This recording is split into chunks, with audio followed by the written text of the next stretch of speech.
לנו צוות מדהים מאחורה, מרצים מאוד מקצועיים, כל אחד מאוד מקצועי בתחום שלו, אז אנחנו מרגישים שכל אחד נותן לנו את ההתמקצעות שלו לשטח שלנו, למה שאנחנו צריכים לדעת.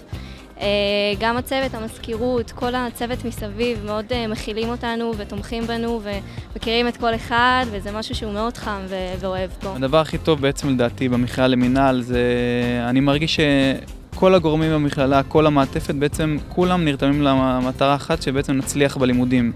אם זה אגודת הסטודנטים, אם זה המזכירות, אם זה המרצים, מתרגלים. יש אווירה מאוד לימודית, אם זה מבחינת המרצים, הרמה המאוד גבוהה שלהם.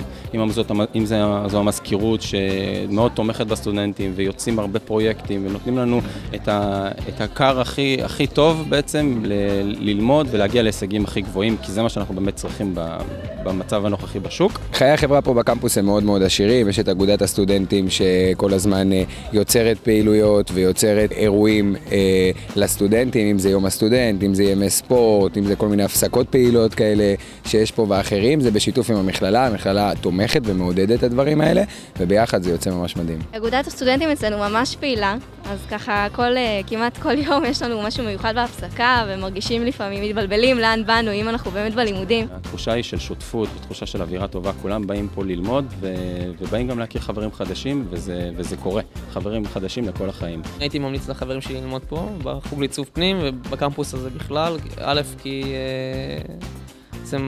אתה בא לפה עם אנרגיות מאוד טובות. במקומות אחרים אני לא הרגשתי ככה.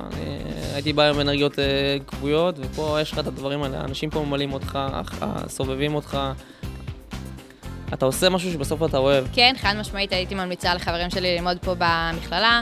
אני חושבת שזה הסגל מהשורה הראשונה, האנשים מהשורה הראשונה, בסופו של דבר, ברגע שיוצאים מפה פתוחות כל האופציות, כל הדלתות בפני הסטודנטים. זה לא יורד משום מוסד אקדמי אחר שקיים פה בארץ, ולכן אני מאוד ממליצה.